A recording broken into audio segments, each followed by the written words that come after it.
All right. For those of you who just came in, I started off this presentation by saying I was going to rug all of you. There's no programming exercises. I'm sorry about that. If you take the workbook after, you can do programming exercises. So, like I said, this is a self-paced workbook that you can go through, give to others to learn how does Lightning work with the focus on bolt 3, which is the script structure. As part of this, it's very interactive, so I'm going to be asking a lot of questions, and we won't move forward until somebody answers. So it doesn't have to be the right answer. It just has to be something that is a dialogue. Whenever you do, if you do get this workbook, there is an environment set up. You would just essentially use this start.sh command that gets Bitcoin Core on reg test running in the workbook, so that as part of this exercise, you would actually create some transactions yourselves after you're building these functions to maybe create a funding transaction or a refund or the first commitment transaction. You'd broadcast them yourselves in this workbook to try to get a feel for how all that works. So that would be part of this environment setup. You'd also run the tests and see that you fail everything at the start, and that's because you need to complete that. There's some aliases to make it easier to interact with the workbook. So before getting into all this fun stuff, we're going to start with this idea of a fairness protocol. How many people in here have read Mastering Lightning? All right, so you've probably heard this example. If you've studied game theory, you've also heard this example. We're going to start off with what is a fairness protocol. That's going to really serve as this sort of background to help us understand all the complex things we're going to do, like why. Why do we do that?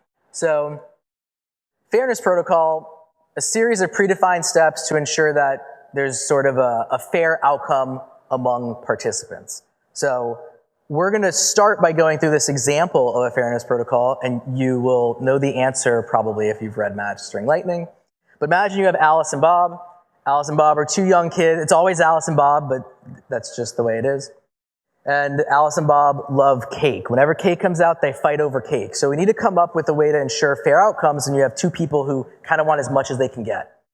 So one idea here is you have a law where if they're caught cheating, one person's getting more cake than the other, they're punished. And maybe they're punished by being grounded for 100 hours, which if anyone has kids, your kids will be very upset. Another idea here is trusted third party. Maybe the mom is in charge of splitting the cake and then giving it sort of equally to each person. Or we come up with the fairness protocol, where as long as they follow these steps that we're going to set up, this rule, we can ensure fair outcomes, and it's kind of it's based on incentives. It's based on what do we think each person's going to maybe maximize for.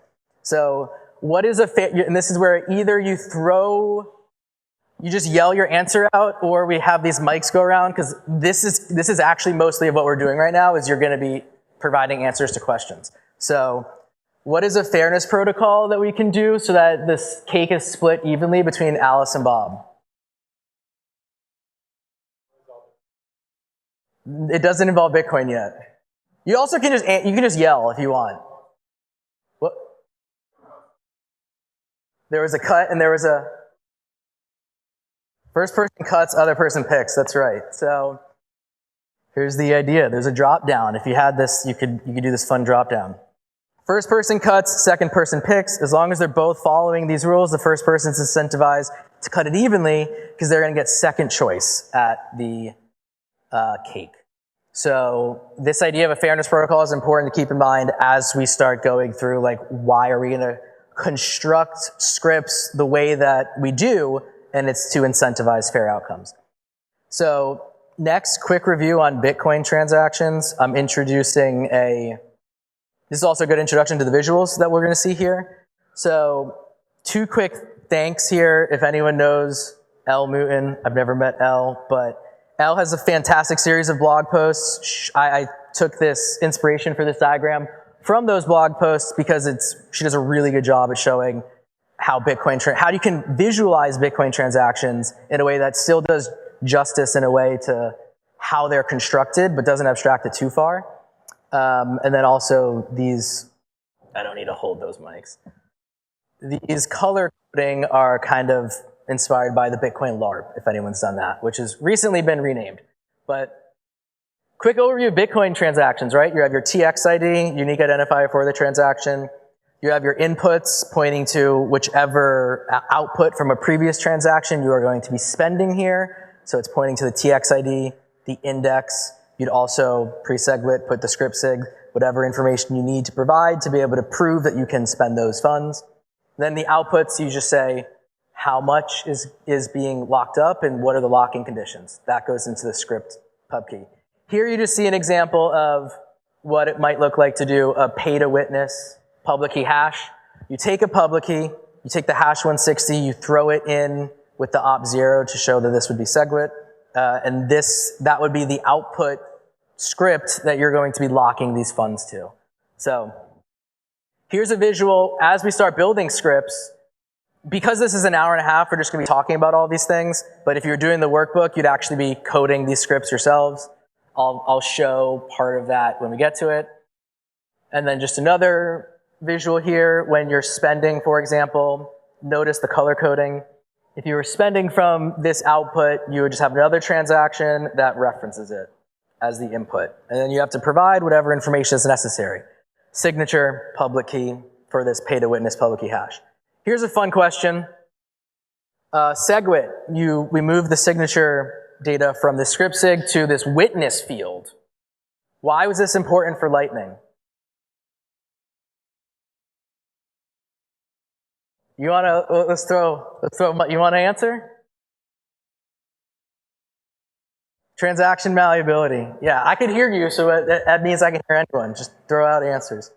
Transaction malleability, if you understand kind of where this is going, transaction malleability would just be, I think there's various forms, but like one would be once you publish your transaction, right, there would be a way to flip, and I'm not a cryptographer, so if you want a better answer than this, like there's plenty of people here, maybe even in the room who could provide it, but there would be ways to adjust the transaction, the signature. Signature has like an R and an S value. I think you could flip the S because the elliptic curve is symmetrical along the x-axis. So you can essentially flip the signature in a way that is still valid, but it would actually be represented differently, and then that would change the transaction ID for that. So if you're building a payment protocol that relies on referencing other transactions, especially some where, as we'll see, just I guess to get ahead, you have your funding transaction and your refund. You need to have your refund transaction before you have your before you mine and broadcast and mine your funding transaction.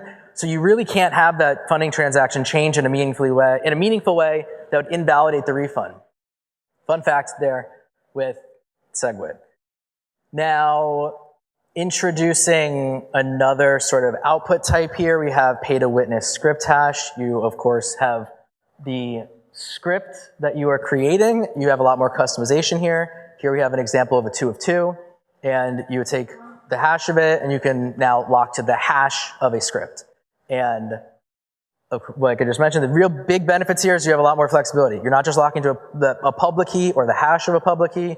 You have more flexibility in the spending conditions that you can specify.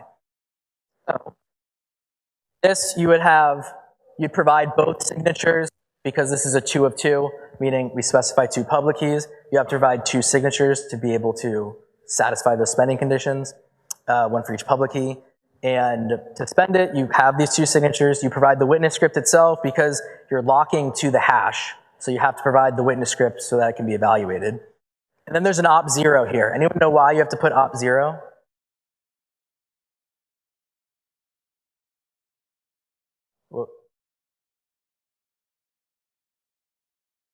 It's a defect. There's a bug. There's a bug. So you have to put op0 because for certain chat, like for multi-sig, and I think for maybe one other opcode, it'll pop right above DAC, so you have to put a dummy value, and that's this op0.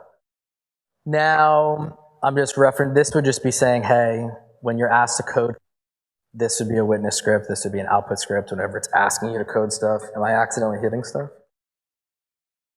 Okay. Here we would get to a coding exercise. It would say, hey, code a 2 of 2 multi-sig witness script. We're not going to do the coding exercises because we have a long way to go in an hour and a half. But if anyone wanted to, we'd start our journey here by coding this 2 of 2 multi-sig witness script. In this Replit, you have, it just instructs you how to do this with Rust Bitcoin. So all the exercises in here are in Rust. There are some helper functions provided so that you don't have to really know how Rust works, at least for this workbook, to be able to complete it. You can vibe your way through it. And I mean vibe loosely. I don't mean literally vibe code. But somebody did, in the workshop yesterday, did vibe code the whole thing. They just kind of asked the Replit agent to complete every exercise, which worked.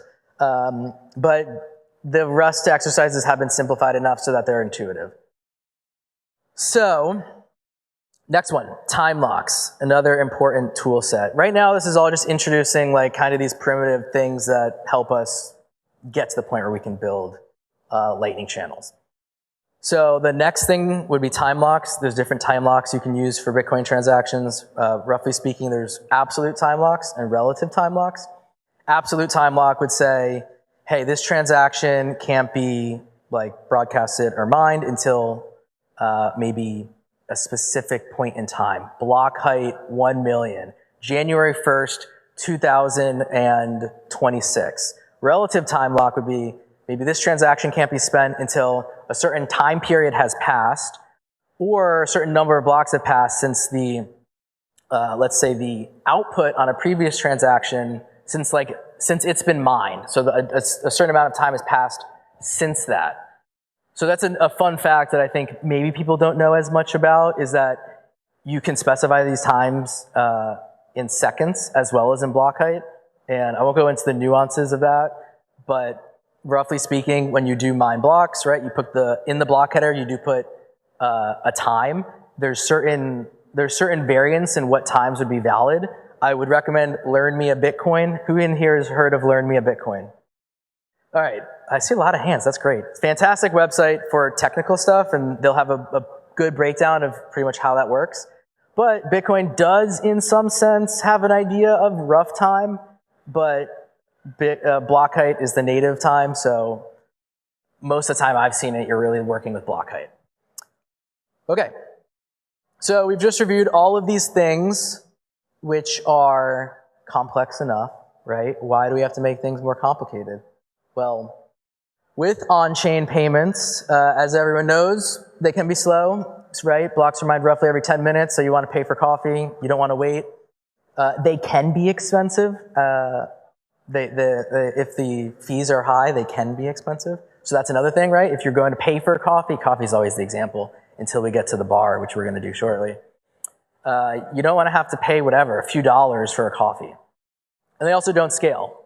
On-chain payments is going to be you're forcing some sorts of resource costs onto the network when you make them. So for building a global payment system, we need something else. So, building our intuition for Lightning, we're going to start with this irresponsibly naive payment channel. So imagine we have Alice and Bob from before. They have both grown up, and at least they're above the age of 18 or 21. Wherever you live, they can drink alcohol. Bob starts a bar. It's always the bar example. And you could imagine, let's say they trust each other. Their mom would be proud. Alice goes to Bob and says, hey, I'm going to start buying drinks from your bar. And she goes and she says, you can see these, right? Yeah. If you want me to make them bigger, let me know, but I think that should be a good size. You can imagine Alice goes to buy a drink from Bob, and she says, here's a transaction, a Bitcoin transaction, for 1 million sats, and then Bob's just going to say, I trust you, I'll take this transaction, I don't think you're going to double spend me or whatever, like I'll take this from you and give you your drink because we trust each other. Then you could imagine Alice goes to get a second drink, it costs 1 million sats again, so she could have created a second transaction for 1 million sats, and then that would mean there's 2 transactions getting sent. Either way, Bob has 2, but he would have to publish both of the 2. But in this case, she creates a transaction almost with an updated balance. So there's 2 million sats here. It's for all the drinks she had so far. If you're bored, don't worry, this picks up fast. So this is sort of this simple payment channel. And with this, we have introduced this idea of channel states. The first state would be Alice pays Bob 1 million sats. Second state is Alice pays Bob the 2 million sats, this updated amount. Now, let's begin the fun stuff. What are the problems here with this very naive payment channel? We're going to start solving them one by one until we get to lightning with revocation keys, second stage HTLCs, and maybe a headache in an hour. There's a double spend. So Alice here could just say, hey Bob, here is these transactions. Bob will give Alice the drinks. It's 2 million sats of drinks, so Alice is clearly having a good time with her friends. And then she just spends that UTXO somewhere else. Totally invalidates the transactions that Bob has, so Bob can't now claim these funds at the end of the night. So Alice has rugged Bob. So how can we fix that?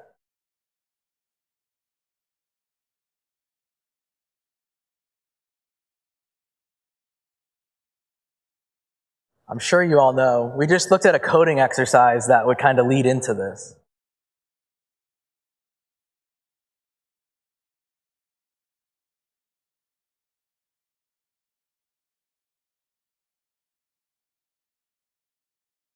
We will get to that. We will get to that. Right now, we want to try to solve the issue where Alice could take the funds, the UTXO that has these funds that she's sending to Bob, she could just spend that somewhere else. We need to find a way to stop that funding UTXO from being able to be spent without Bob's permission. They both have to agree, essentially, on starting this, on what's funding these payments. I heard a 2 of 2, I heard multisig. You put those together, 2 of 2 multisig, which is the answer. We lock these payments in a 2 of 2 multisig. So Alice and Bob are going to work together, create this 2 of 2 multisig. So Alice will fund it. This is now when the bar example turns into a bar tab. Alice goes to the bar, creates a bar tab, and what that means is she puts the funds into this, they lock these funds in this 2 of 2 multisig, where to move the funds out of there, Alice and Bob both need to agree by providing signatures for this 2 of 2 multisig. So now, I think I have this visual next. Let's see if I can make it a little bigger. We take that visual we just looked at, and now instead of having this UTXO, this input, just kind of like, Alice was vibing it, she was just providing it from somewhere. Instead of having it come from somewhere, we have it specifically come from this output that is a 2 of 2 multisig. So now, because this is coming from this 2 of 2 multisig, when Alice sends Bob these payments, Bob knows Alice can't rug him by spending that UTXO somewhere else. So Bob has more trust now. Obviously there's other issues, and we're going to solve them. Let me see. So at this point, another coding exercise would pop up. We would write the code using Rust Bitcoin to build a funding transaction that would use the function we just created to now build a transaction. The inputs here would be, you can assume an input's going to be provided. It gives you Alice and Bob's pub key and an amount. So you build the funding transaction. And then there is some code under the hood, because this is meant to be sort of a one-day workshop. At least, I've only done one-day workshop so far. It could be expanded. But there's some code under the hood that would take the function you just completed, fetch a UTXO from the reg test environment running in the background in your Replit, and then you'd be able to, it would pass all that information in, creates this transaction. The signing happens under the hood, so I am working on an expansion of this workbook where you implement the signing yourself for educational purposes. But it would give you a funding transaction that you can then broadcast yourself. But we, of course, have issues, right? So here's where we're at right now. We have this funding transaction. Okay, this is the problem. There's all problems. One of them is a loss of funds. Remember, Alice funded this. How can Alice lose her funds in this situation? Alice and Bob lock their funds into a 2 of 2 multisig. Bob refuses to cooperate. So if Bob decides, hey, Alice, you put your funds in this channel, I'm going to go away, whatever. There's that one time from childhood, there's resentment because they're family members. So Bob goes away, Alice can't get her funds back. If Bob refuses to provide a signature, Alice can't get her funds back. So how do we fix that? There's multiple ways. Feel free to provide whatever one you feel like. We're going to discuss two, and we're going to choose one.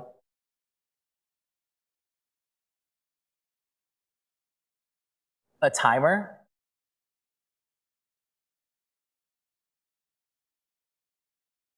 Invalid after a certain amount of time. Honestly, great point. That is actually the next one pretty much that we discuss. We don't end up going with this, but one option that we do discuss for funsies is you could have maybe updated the script so that there's two spending paths. One of them is a 2 of 2 multisig, the same one we just saw. The second is after a relative time lock, Alice can take her funds back. So Alice would be able to get her funds back from here without requiring a signature from Bob. So this allows Alice to get that refund if Bob goes away. What are the downsides of this? There's multiple here. Some of them also kind of depend on how you would build a payment channel on top of this. So if you want to provide that as part of your answer, you could. But what is like a downside with choosing this as our option? Yeah, you might have to yell.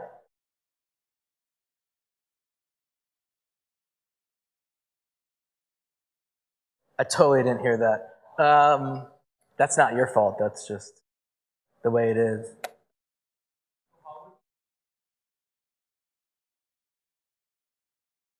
Wait, use the mic. Yeah, how will you know beforehand what's the relative time lock we'll have to set? Like, let's say we want to keep the channel open and still this, relative time lock pans out before the channel was supposed to close, so Alice could just run away with the funds. So, I don't know if I quite understood the question. Let me maybe throw an answer out there. You can let me know if it... Okay, sure. Because it has to do with the time lock, right? Yep. Did it have to do with the fact that it's relative? Yep. Okay, so this relative time lock starts when the funding transaction would be mined. So you would essentially have to... Alice would have to wait until however many blocks or seconds pass for when the funding transaction would be mined. And then after that time passes, Alice would be able to retrieve the funds, which helps maybe in the case that Bob goes offline or refuses to cooperate. However, the downside here is that this now imposes this arbitrary time frame for this channel. So now she would have to, like, once this time, or at least from Bob's perspective, Alice could rug Bob after this time passes. So there's other ways where you can build a payment channel. Specifically, if it was one directional, then this actually doesn't work. This actually works fine, depending on how you build the payment channel on top of it. But at least for just this conversational part here, that's like the big downside that I was kind of wondering, like, or at least someone saying, hey, that kind of seems weird, or putting a relative time lock in the script. Does that answer your question? Yep, it does. Okay. So we're going to do it a different way. Anyone know the other way we're going to do it? Commitment? Yeah, commitment transaction. I'm calling it refund for this, but it is just because I think it helps, thank you, maybe intuitively introduce it a little bit more. You create a refund transaction where one output for Alice, one output for Bob. And here's just a little bit less than 5 million because there's some fees. So now you have this refund transaction. They both provide a signature. So Alice will be able to retrieve, because there's this signature, Alice will be able to get the funds back if she needs to. If Bob goes offline, she has this refund transaction that she can then, or first commitment, that she can broadcast to get her funds back. So a couple fun questions here. Which transaction should be broadcasted first? Or like, can I broadcast the funding transaction before I agree with Bob to create the refund or the first commitment? You make the refund first. I saw some shaking heads, which is also right. Exactly, right? You would have to make this refund first so that you're you need to have the way to get your funds back before you actually lock your funds up for eternity. Just financial advice for all of you. Some other fun questions. Right now we have one output for Alice, one output for Bob. Bob's output is 0. Is that something we can do? And what happens if we can't do it?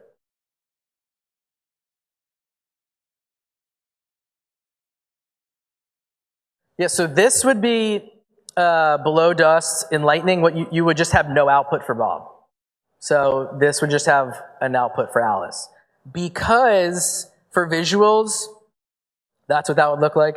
Because for visuals, it's easier as we start going more down the line to have an output for each person. We're going to give Bob 500 sats. The way we'll do that is by, just fun fact, when you open a channel in Lightning, there is this push MSAT field that you can specify saying, when we open this channel, I'm just going to give these, like put these funds on your side of the channel. So we're just going to give Bob 500 sats at the beginning. That's going to give him this output and allow us to now visualize both of them. This might not be as clear at this point in time, but I'll ask it anyway, especially if you already know where we're going. Does the order of the outputs matter for this? Like who goes on top? I heard a probably not. Anyone think, does the order of the outputs matter for Lightning? We haven't gotten all the way there yet, but.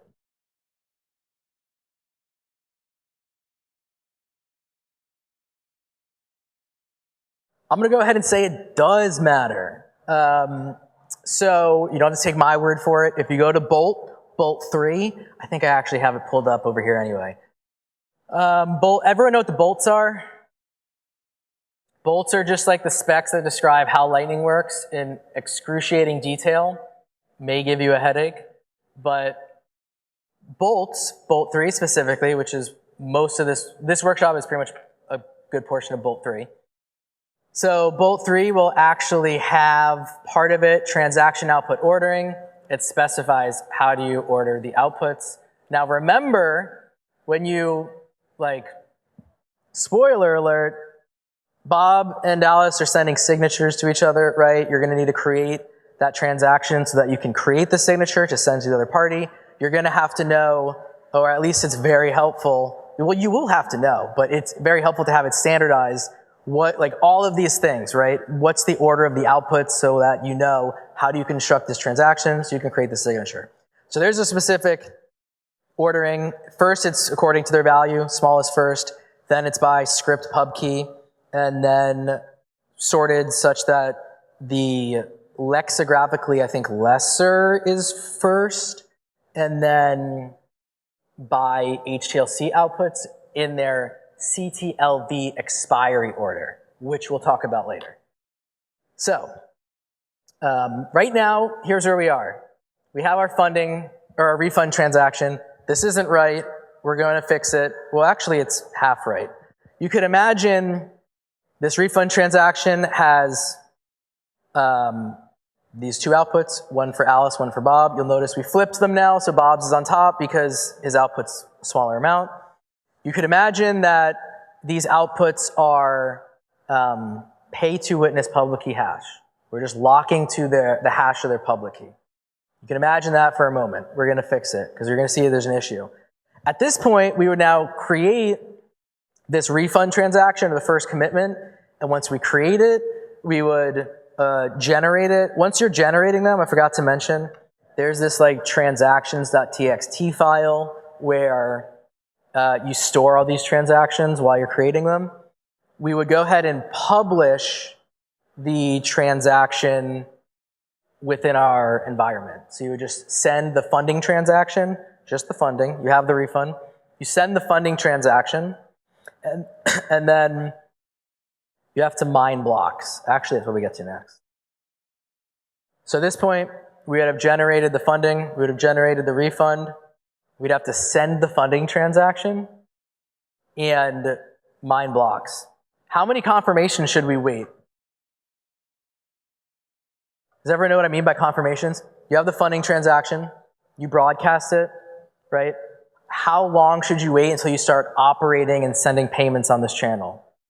Your answers are anywhere from 0 until however high you want to provide. I heard 6. I heard 3. I heard depends on the use case. Do you want to elaborate a little more?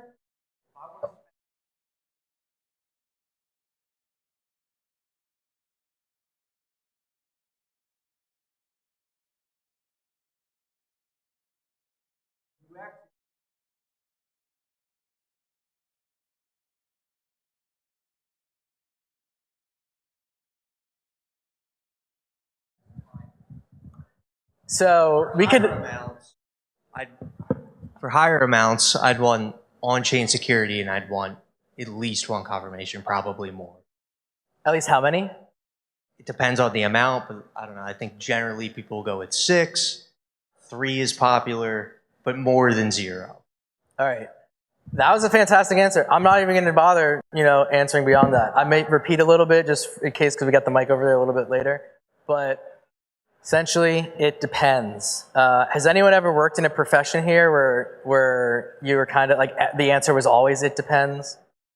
I worked in consulting before, and they would always tell us like if you get a question from the client, it's always it depends. But the joke is that I guess it's kind of true too. So it does depend. What was your name? Bob. Bob was saying that if you're like doing a smaller amount and you want a better user experience and the merchant's okay with maybe taking that loss, you send you do 0 conf. Otherwise, as the channel size grows and maybe you want more security on chain, you want more confirmations, 3, 6. That seems like what everyone else said too. So, cool. What we would do then is take our funding transaction, send it into the network, mine it, and then we begin our journey, which is now here we are. We have our funding transaction. It's mined. I think for this work we did 6 confirmations, so we'd mine 6 blocks. And then we have our refund transaction. So now we want to send a payment. This goes right back to that first example we started with. Maybe our first payment here to Bob. Not that Bob. Unless this is Bob. Unless this is you. This was meant to happen since the beginning of time.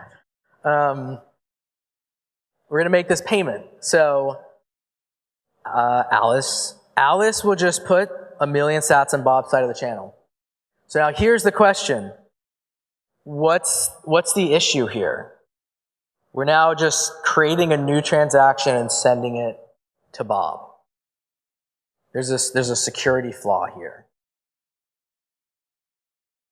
Yeah, Alice could broadcast this first transaction. So she might make the payment to Bob, get whatever she gets, and then she can, again, rug Bob by broadcasting this first transaction.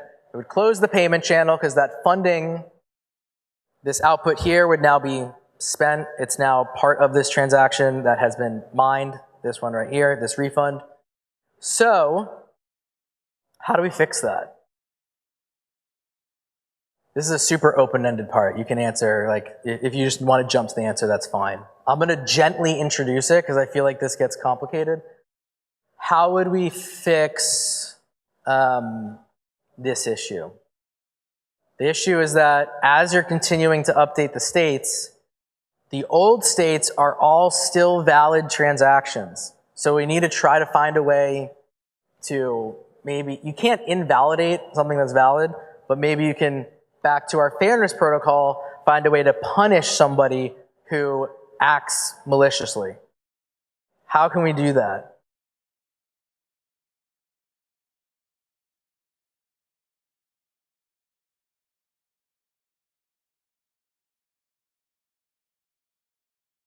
All right.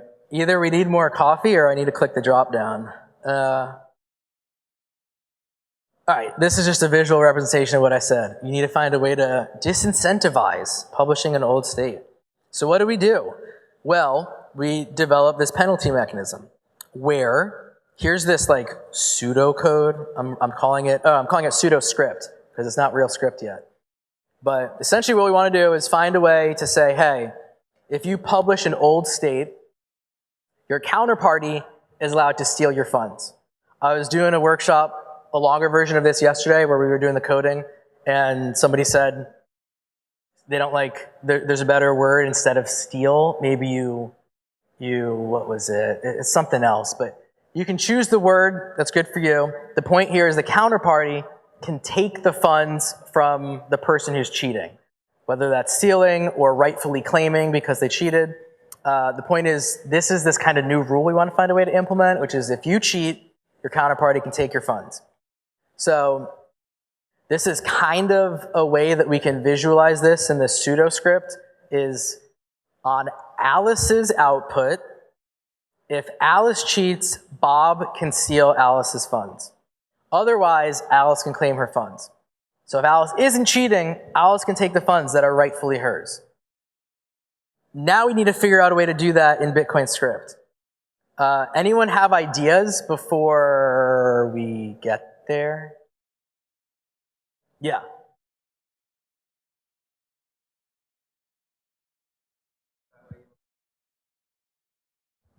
Like you can like enumerate the commitments, and you can just check if there is already a signed commitment that is newer than the one that was broadcasted, then you know that that one was malicious and an older commitment. Yes. Do you know how we would build in a way to take those funds? And that gets super tricky, and that's what we're about to go into now. So that is right. What we want to do is we have these commitments will be ordered, and we'll know someone publishes an old state, can identify that. We need to find a way to be able to take the funds from that old state. One thing I need to introduce before we get to this is this idea of asymmetric commitment transactions. Is everyone familiar? I always find it weird when I ask, like, have you heard? Because no one ever raises their hand either way. If I say, have you heard or have you not heard? And then it's like I shouldn't have asked the question in the first place. But I'll do it anyway. Who here has not heard of asymmetric commitment transactions? All right, see? That is interesting because now it's like 3 or 4 people raise their hands, so I'm assuming everyone here is very knowledgeable. Okay, we have asymmetric commitment transactions here. So what that means is that before I was kind of only showing one transaction for each state. Really, Alice has her version, Bob has his version, and they're in some ways mirrors of each other. But so what this looks like here is, I was calling this the refund transaction. It's really commitment state number 1. You can see that up here, channel state number 1. So Bob, here's Alice's side. Bob has his output right here. And Bob's output is locked simple, pay to witness public key hash, just locked the hash of his pub key. Alice's output has this new fancy witness pseudo script that we haven't yet figured out how it works. So Alice's output has this script that says, if she cheats, Bob can steal her funds. If she doesn't cheat, she can claim her funds. Now on Bob's side, it's just the same thing, but kind of flipped. So on his output, it says if he cheats, Alice can steal her funds, his funds. Otherwise, if he's not cheating, he can just claim his funds. And on Alice's, it's a simple pay to witness public key hash. Now, the reason this is powerful is because the way that this is going to work is that Alice and Bob, I have another visual here. Let's see, signature deep dive. Alice and Bob, I'm going to try to, it's harder to get other feedback in this environment to figure out if this visual is helping. But I'll first explain it, then I'll show what I mean. Alice and Bob both have their versions, and they exchange signatures with each other so that the other person can publish their version if they want to, but you can never publish your counterparty's version. So, because that would defeat the whole purpose, right? If we look up here, if Alice had the ability to publish Bob's version, which doesn't have any sort of fancy spending conditions on her output, why would she not? She could just take the funds, don't have to deal with this fancy logic we're about to put in. So what the protocol looks like is you're going to end up exchanging signatures. So I kind of visualize this here with colors. Alice is blue, Bob is red. When they move to channel states, you'll see Alice's version over here has a signature from Alice and Bob. It's just kind of titled Alice's refund signature, and then it's color-coded to show who it comes from. And then on Bob's, you have Bob's refund signature, color-coded again.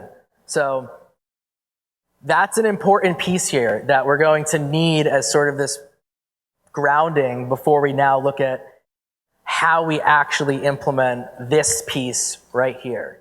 So does anyone have any questions about asymmetric commitment transactions before we talk about how we actually implement this pseudo script? If you're following the asymmetric commitment transactions and the fact that this to local, so in the protocol, any output spending to yourself would be this to local because it's to you, and then the output spending to your counterparty is the to remote, to the remote side of the channel. You are protecting your counterparty against you cheating, which is why your output has this fancy spending condition. So if you publish it and it's an old state, they punish you. If it's a current state, they won't have the ability to punish you. We'll see how. So as long as everyone's tracking there, we're in a good space now to move on. So first I'm going to gently introduce, and if you want to go through this workbook, there's a lot of drop downs to sort of make sure that these concepts are kind of sinking in. So I would recommend definitely checking it out, shilling my bags here. I'm going to introduce this gently. So this is, of course, not how it works, but I think it's a helpful way to get there. So imagine channel state 1. Imagine we have a third party. I'm not going to give them a name, but they're the robot. For channel state 1, they're going to give each person, Alice and Bob, a public key. And this public key, neither person knows the private key to. So they're essentially creating this spending path. If we look in more specifically, op-if, first spending path is we're locking to this public key. Second spending path for Alice's output, we're locking to Alice's public key. Now, at this point, it's the same on Bob's side. Neither person knows the public keys or the private keys to these public keys. So Alice can't spend from this public key A1. Bob can't spend from it either. So in this current state, if Alice published this transaction, nobody knows the private key to this public key, so nobody can spend from it. When we move to the second channel state, our friendly third party is going to give the private key to the prior channel state for the other person. So Alice will get the private key to Bob's old state. So you'll see here, Alice gets private key to B1. Now that is part of pub key B1. And Bob gets private key A1, which is part of pub key A1 up here. So what we're seeing is in the current, and they also see this third party gives the public key, gives a new public key for this new state. Now what this means is at any given state, if it's the current state, nobody knows how to spend from this, the current version in this special spending path. So if you publish the current state, if Alice publishes the current state, she can't spend from it, and neither can Bob. That's what we want. If you publish an old state, you have the information to punish your counterparty because you've been given that by this third party. Does all of that make sense? Because now we're going to see how you do that with cryptography in the next scrolling down. I need some coffee. We're all good? All right.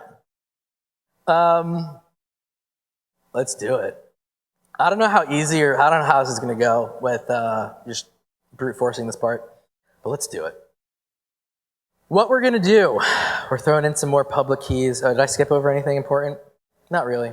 I just added a new public key on Alice's side, new public key on Bob's side. One thing, if you do go through this workbook, you would notice is that all these spending paths have their own specific public keys, and they're color-coded here. And the naming is pretty much what the purpose of the spending path is. At this point, some of the names, like there's nothing called the commitment public key, but we changed that in a moment because the name would give away an answer to a question that I'm going to ask shortly. But this is how this works. At the start of their channel, and for those of you who want to dig deeper into the cryptography, if you were doing this workbook, there is actual, and maybe we talk about this when we get down, but there's actually like the equations down here, there's some coding exercises to implement this. But at the channel start, Alice and Bob both create this cryptographic material. So Alice creates this revocation base point secret, and this revocation base point, this is a private key and a public key. They're called, to the best of my understanding, as a non-cryptographer, they're called base point secrets and base points because they're sort of cryptographic material that are used to create the public keys and the private keys themselves. They're not themselves being put as public keys within these transactions. Nonetheless, Alice and Bob create these, each have their own version. You'll see they're color-coded. Alice has her revocation base point private key, we'll call it here, revocation base point public key right here. Bob has the same thing. These are constant for the entire channel. So when you start the channel, each party creates these sort of public private keys that they have for the whole channel. And when you move to a new channel state, you create these specific secrets that are, so this per commitment sort of secret and public key for each channel state. So that's why you'll see here, Alice has her per commitment secret, per commitment public key. Bob has his per commitment secret, per commitment public key. There's a 1 to show that it's specific for that state, channel state 1. And they're going to give each other some information. Alice gives Bob her revocation base point public key and her per commitment public key for the first commitment state. So that's these two visuals right here coming from here. Bob does the same thing. His revocation base point, his per commitment point. And what they can then do is Alice combines Bob's revocation base point with her per commitment point, these two public keys. I'll show you how they're combined in a moment. That was that equation I just briefly showed. To create this revocation public key here, which is what goes in the actual script. Bob does the same thing. So they combine these public keys. And when they combine them in a way that neither person knows the private key. So they have this public key that they can put in this path.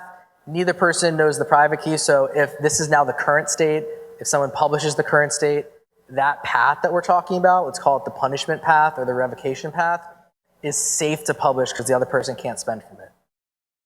When we move to a new channel state, you create, again, the new per commitment secret and per commitment point, this private key and public key for that state.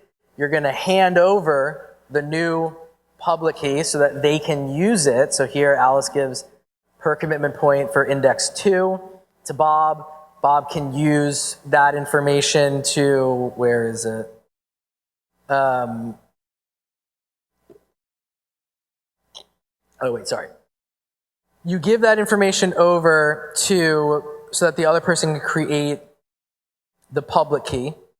And then also you give them the secret so that they can derive the private key from your prior state. So if you see here, see how this green, Alice revocation public key is green?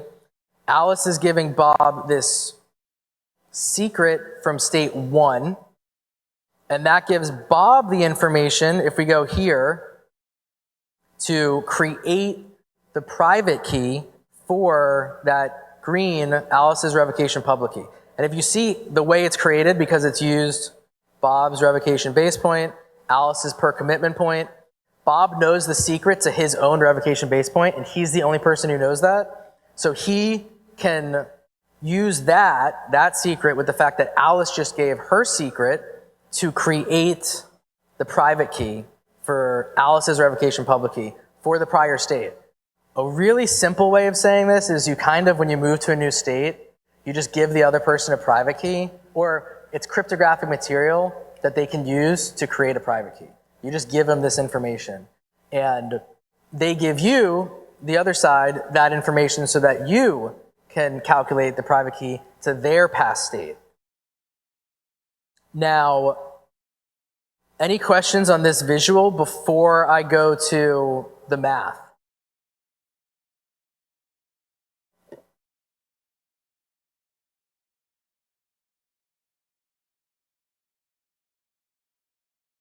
Is it possible that one party refuses to give the revocation secret? Yeah. So let me just get to, I think now is it, so you just, the way it would work, and I have a visual that, you know, whatever, let's go to it now. It's kind of like hidden in the back, so the question is, would we ever get to it? So let's see if this loads. The way that you would update state, I'll start talking through it as it's loading. Oh, nice. Whoa, no, that's not the right one. You're going to send a message to your peer saying, hey, we haven't talked about HTLCs, so we'll get to it, but you're going to send a message to your peer saying, hey, I want to add an HTLC. I want to send a payment. And then you're going to provide your peer with the information that they need to, like the signatures, to add that and commit to that state on their side of the channel. And then if they just refuse to give you the revocation key to invalidate the prior state, then this payment's just like not going to go anywhere. And I have a visual that talks through this whole process, because one other thing that people ask sometimes is the incentives. Like, why does it make sense to like who's revoking first and what are the incentives around that? So I have a visual here. We'll see if it loads when we get to it. But if somebody refuses to give the secret, then you're not going to update to that state and not going to send the payment. But another thing to talk about here is the incentives around that. So if you are moving to a new state and you're sending a payment, the person will want to revoke their old state, because either they're getting paid when you're putting funds on their side of the channel, either they're going to get paid, so they're incentivized to revoke their old state, or they're routing the payment. And if they're routing the payment, presumably they're getting paid to route the payment. So either way, the incentives are working such that they're going to want to revoke their old state. But good questions. Any other questions as we work through revocation?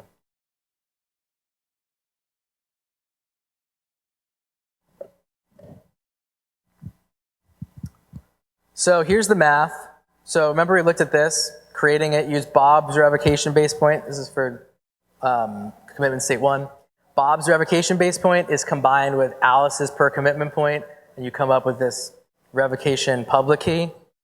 So this is the math here.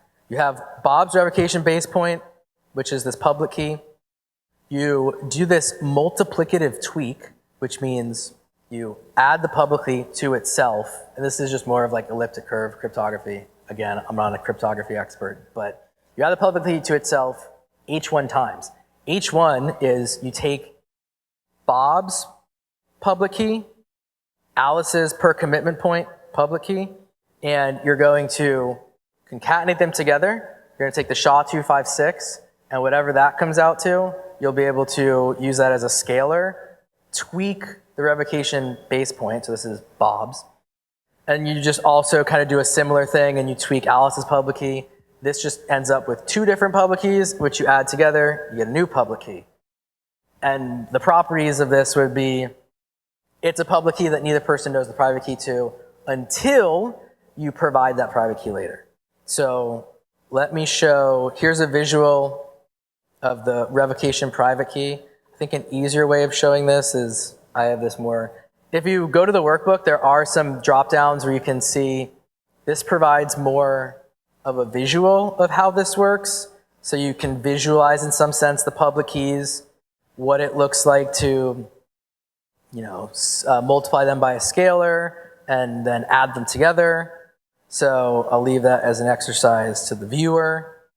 The one thing I will talk about, maybe a little bit more here. Yeah. So, and also, if you notice an issue here, keep it in your head because I'm going to ask about it in a moment. But this is Bob's version of the transaction. So here's this revocation public key that Bob created using, oh, is this the old? I updated the visuals so by changing the colors. So Alice is no longer this blue. So if you're confused by the color, that's why. I have to go and double check the color scheme for this updated visual. But this is created, this is still right. Alice's revocation base point, Bob's per commitment point, you end up with this public key.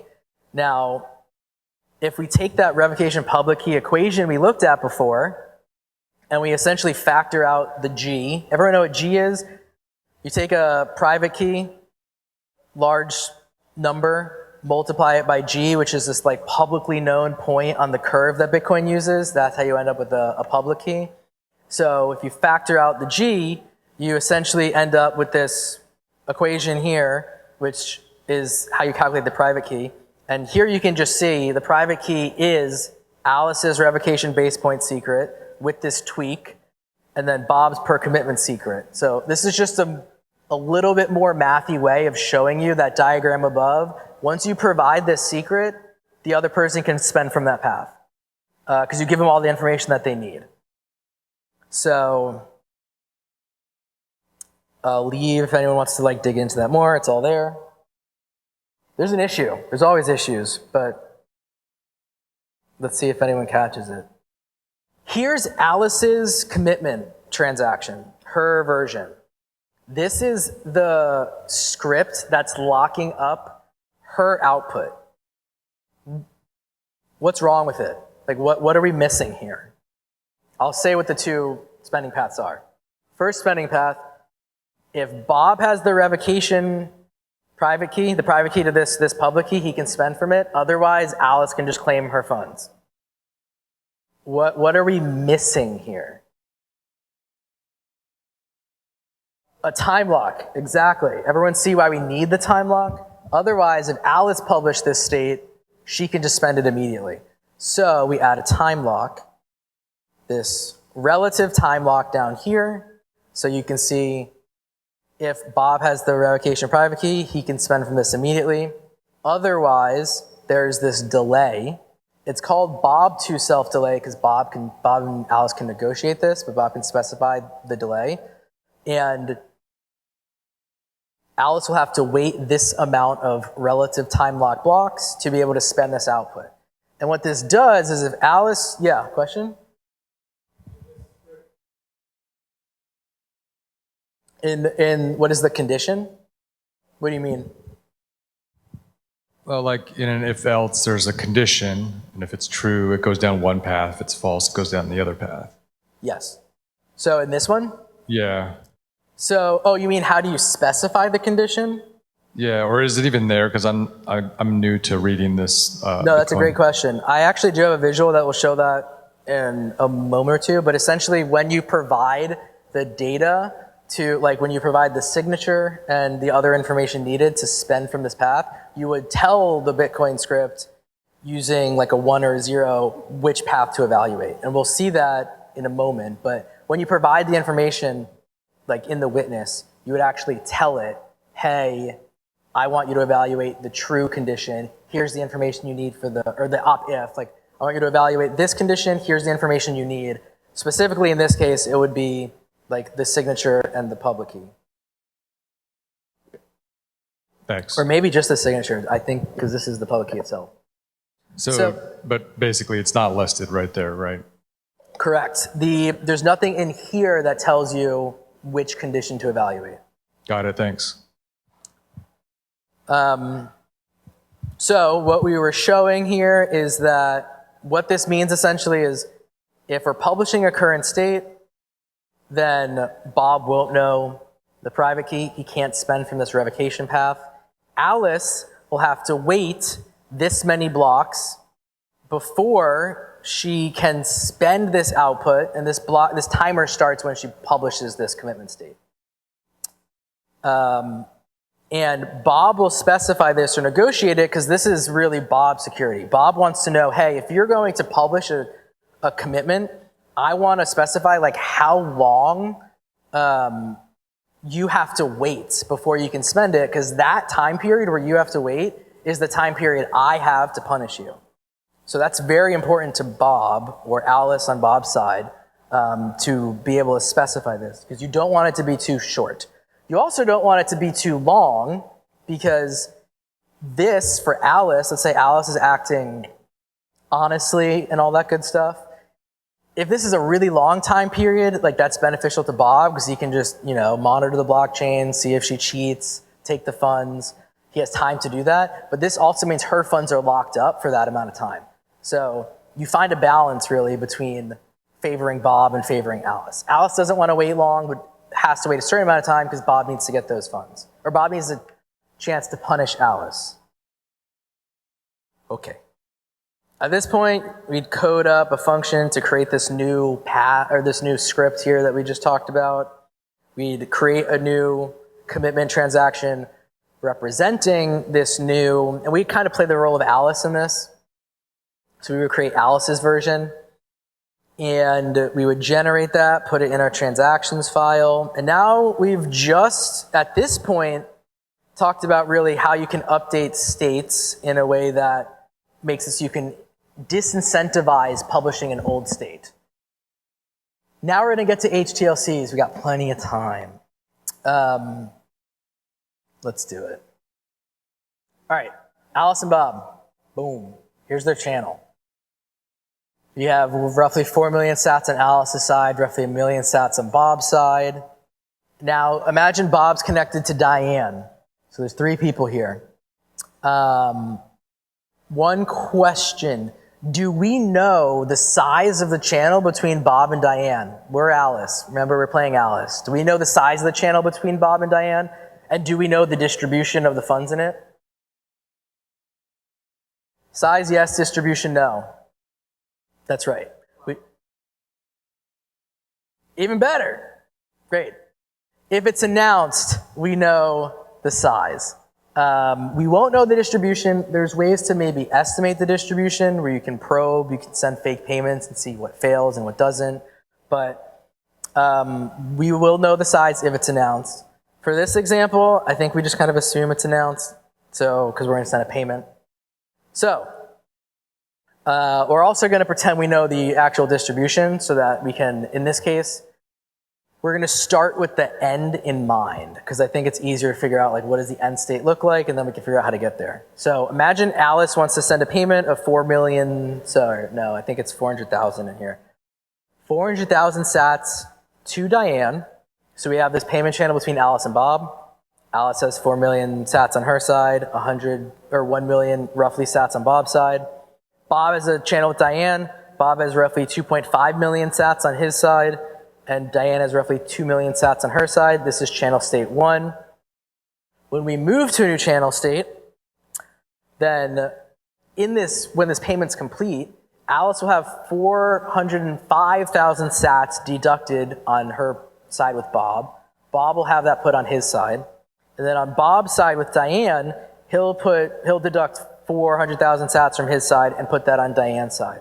And what this does now, Bob takes a fee, and you almost like the payment is like routed, but also kind of not routed. It's like within each channel, the balances are updated to kind of simulate the flow.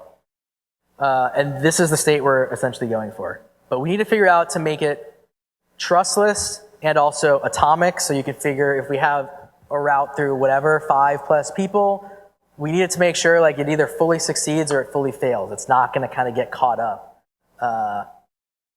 and not complete fully. So I'm going to introduce some terminology here. Let's go through this example. Alice goes to Diane's coffee shop, right? Alice is on Twitter, chronically on Twitter, like maybe many of us here. So she's obsessed with raw milk because that's what everyone on Twitter recommends. So she orders a double espresso with raw milk from the coffee shop. She gets this invoice for double espresso with raw milk, quantity of 1, 400,000 sats. You know, it's expensive because raw milk is good stuff. So offer's valid for 8 hours. Maybe if she goes back to the coffee shop tomorrow, the price is gonna change. So here's this invoice. Come up with this idea now, we need to have a contract. If Alice pays this 400,000 sats, she gets coffee. It says valid for 8 hours. Now we wanna essentially come up with the way to have these contracts be set up now with each channel. So if Alice sets up a contract with Bob and says maybe, hey, if you pay Diane 400,000 sats, I'll send you 405,000 sats. This offer is maybe valid for 8 hours. So I guess I already said it, but this will show who's listening. What are things we need to think about now with setting up this contract with Bob? Like what do we need to think about with sending this payment? Feel free to answer however, because this is a super open-ended question and I'm not even that specific as to what answer I'm looking for. But I don't even know what answer I'm looking for, just some conversation.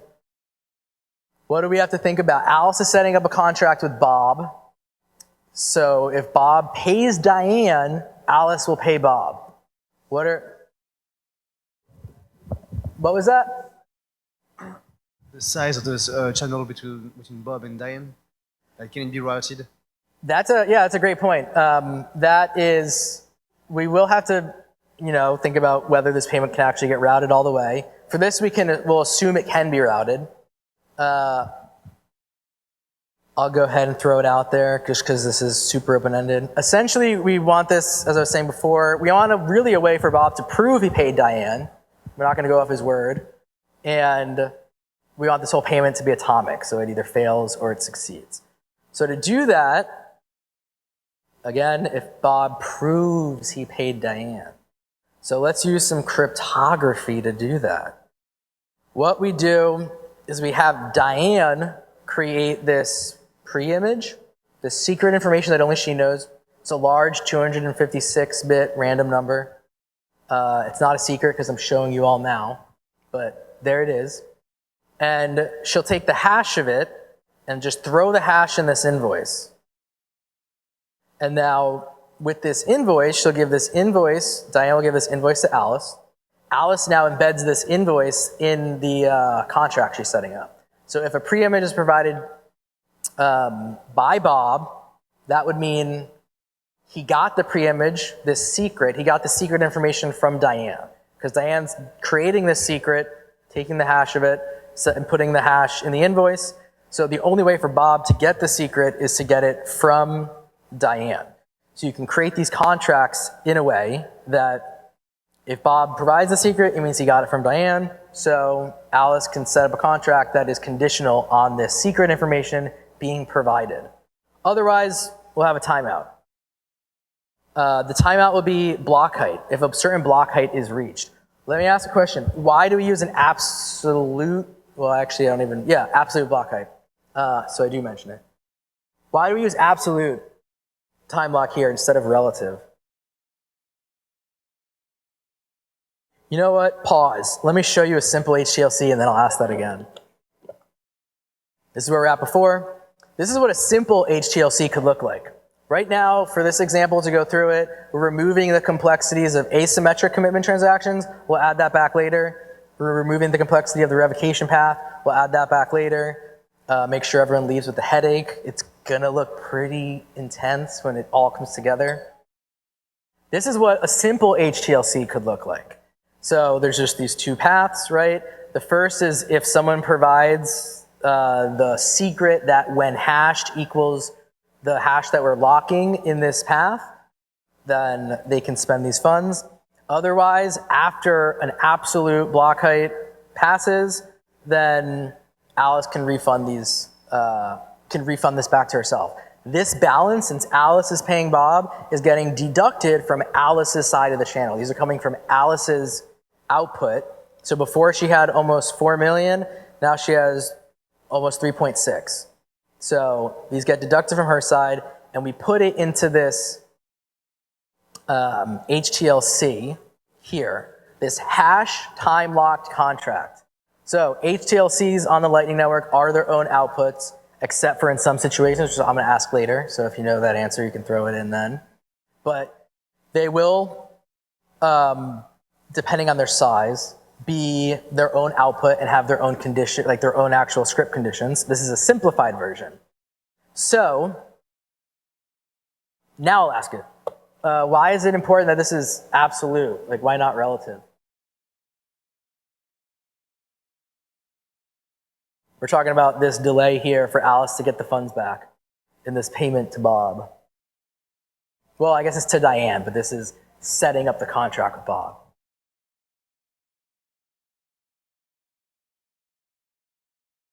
So if it's relative, it's going to start when this is when this transaction would be actually like broadcasted in mind. Also, if it's relative, it kind of becomes like what time frame do you even pick? Like when it's absolute, you can specify you're creating this now, and it's going to time out at like more or less kind of a point in time. And what so that makes it so you can actually like specify a timeout that is also not conditional on you publishing the transaction and also closing the channel. So we have this absolute time lock here. This is question from before about how do you specify the condition. This is also right here. This is what it might look like for Bob to claim these funds on chain if he wanted to claim them on chain. He creates this transaction that says, all right, let's claim these funds on chain. And it's spending from the HTLC right here, this HTLC output. And he provides the pre-image itself, because you have to provide the pre-image. That's how you prove that you've like forwarded the payment, or maybe you're the recipient, you created it, and you provide a 1 in the witness stack saying, I want to execute the op-if path. And then you provide the witness script itself, because you are locking to the hash of the script, so you have to provide the script itself so that it can be evaluated. So this is how Bob would claim it. Now, if somebody wanted to, I actually have sort of like this more or less exact transaction right here. Both of these transactions I actually have embedded in the workbook. So one of the examples that we would go through is we decode like the HTLC. We can see that there is a transaction in this workbook that does have an HTLC output. And then we go through how do you claim it. And the big fun thing is, one, you can try to guess the pre-image. And if you guess it, either way, the claim transaction is provided, but it's just a fun thing to try to guess the pre-image. And then we do look at the important thing is when you, the important thing here is that you learn by really digging into the weeds and publishing these transactions and building them, is you get a really hands-on experience of the fact that if you claim the HTLC on-chain, you provide the pre-image on-chain, which means it's going to be public for people to see. Now that's an important part in a moment, when I ask you another question. But I'm just emphasizing that now because we're not doing the exercises because of time. The pre-image goes on-chain. Remember that for a question coming up. Whew, it's a workout. Here's a question, not super obvious, but anyone notice something about this HTLC that might not be ideal? There's two paths here. One is if anybody provides the pre-image, they can take the funds. The other is Alice can get the funds after a delay.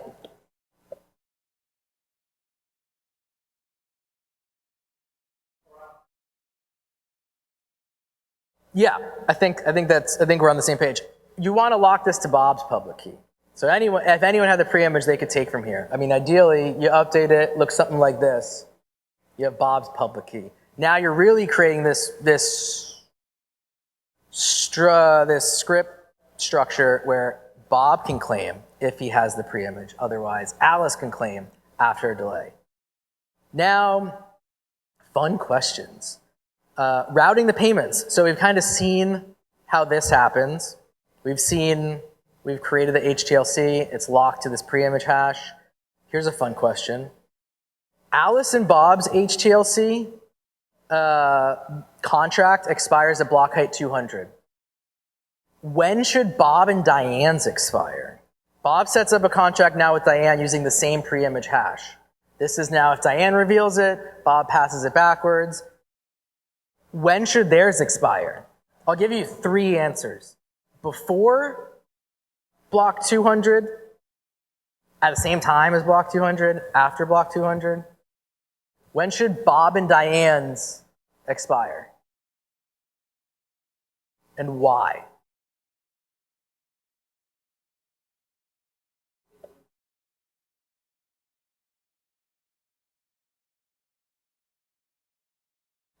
So, before is right.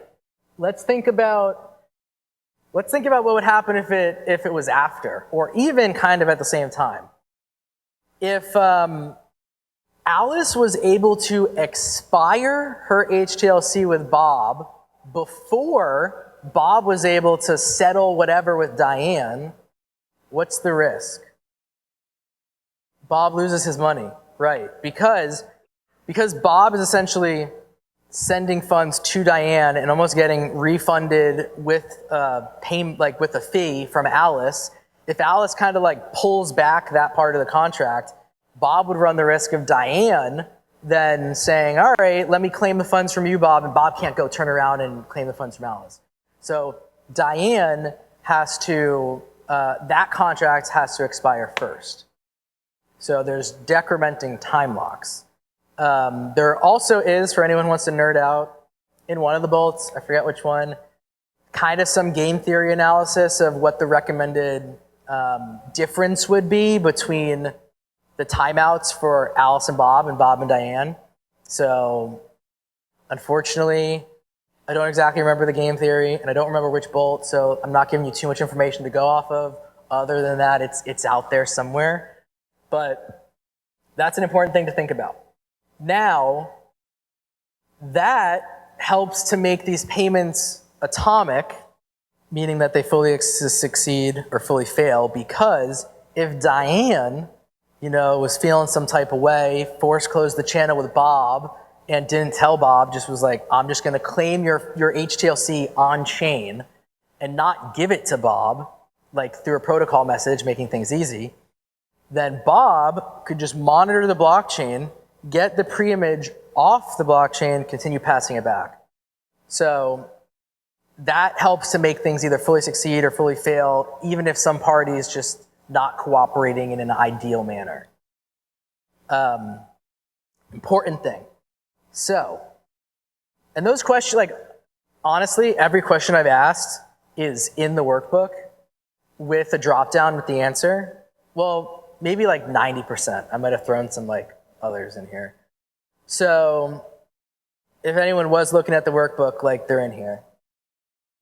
All right, now we got 12 minutes left, just because I want to make sure everyone, leaves with a bit of a headache.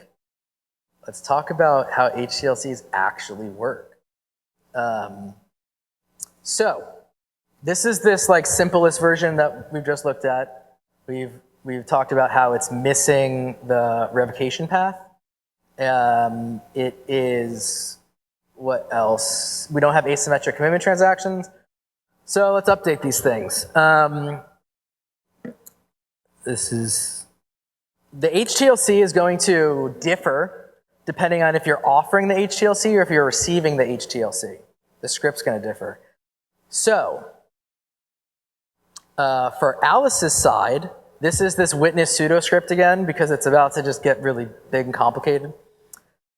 There's 3 paths. One is if the revocation key is provided by Bob, Bob can spend the funds. The second is if the pre-image is provided by Bob, Bob can spend the funds. The third is if a block height is reached, then Alice can spend the funds after a delay. Anybody notice kind of a dilemma here? And it has to do with time locks.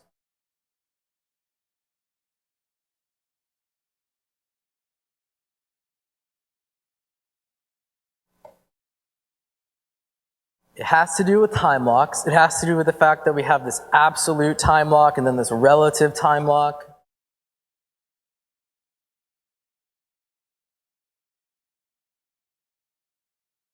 So here's what we got.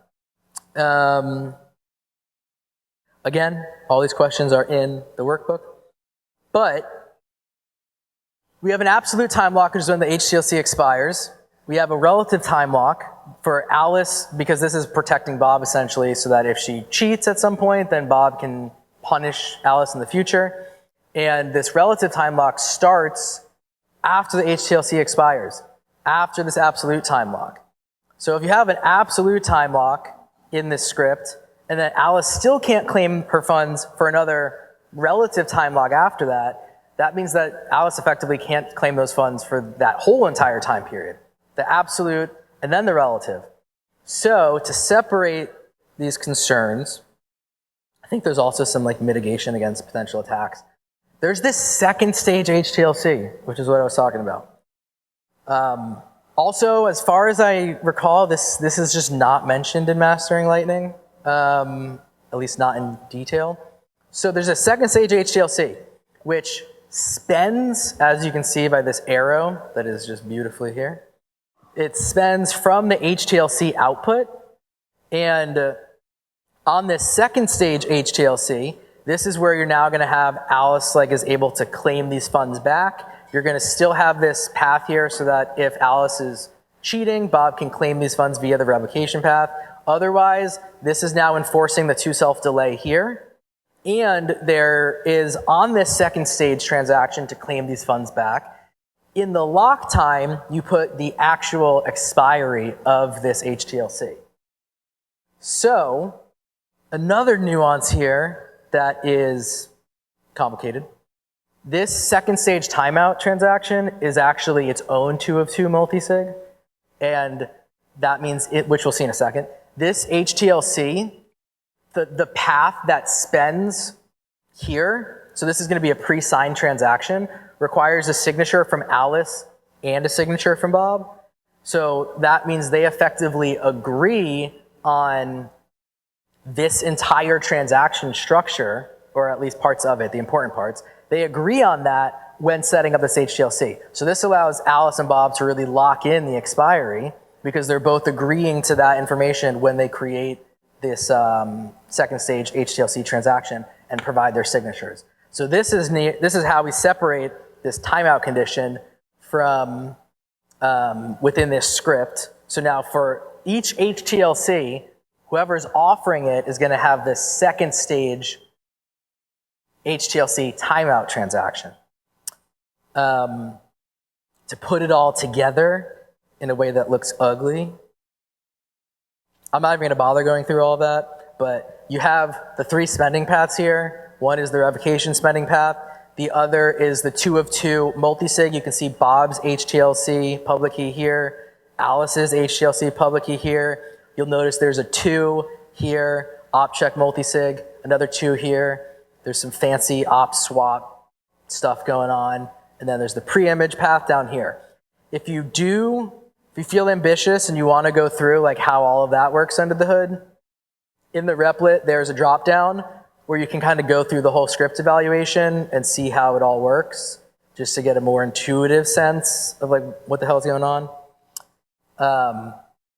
So that's the offer side. And then there's a exercise to create this, both of those, the HTLC timeout transaction and create the commitment transaction that has the HTLC. And then finally, on the receiver side, it is pretty simple, or sorry, not simple, pretty similar. Let's go. It's loading. I can talk through it while it's loading. If you were to list out the conditions, there's a similar condition where you're going to have the absolute time lock and the relative time lock. So there's a second stage HTLC on the receiver side, which is called the HTLC success transaction. This one doesn't have a time lock, but otherwise the format or the structure would be very similar to the HTLC timeout transaction. Let me see if I can do a quick refresh on that page. Take some coffee.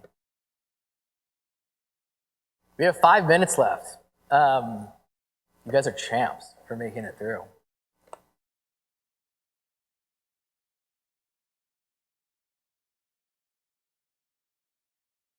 All right, let's see. Table of content. There's an appendix here too. There's some things I didn't talk about, like the fact that you can obscure the state. The commitment number is actually like embedded within the Lightning transaction, within the commitment transaction, in a way that is obscured, so people like outlookers don't know what it is, but each channel party does have the ability to sort of like put it together and decrypt it to know which state is actually published. So that would just help, I guess, if somebody is broadcasting an old state, you can get that information. I think it's put within the lock time and the sequence of the transaction. So that, as well as like there's some other sort of deep dive looking at how you generate all the keys we spoke about in an off-chain wallet. There's sort of that information in the appendix. Okay. And then here's the receiver that I was talking about. The 3 paths. If the revocation, this is on Bob's side, so of course Alice can spend from this if Bob's cheating. Otherwise, Alice spends after a certain block height, and then for Bob, he can if he has the preimage, he can spend this, but he has to wait the 2 self delay. So again, fix that delay stuff. We got the second stage HTLC success. If you want to learn more about all this, it's again in the bolts. And this is what it looks like. Another headache, but it's there. And finally, the 2 peers okay, I guess to finish this off, with the HTLC, what would then happen is, of course, you don't want to claim it on-chain because that just like disrupts the whole point of having this off-chain sort of payment system. So you would just provide the preimage in a message back to the peer, and they would say, okay, I know that they can claim it, so we'll just move to a new channel state in which these funds, in this case, this 405,000, would be on Bob's side of the channel, not on Alice's side. And now that's what that would look like. And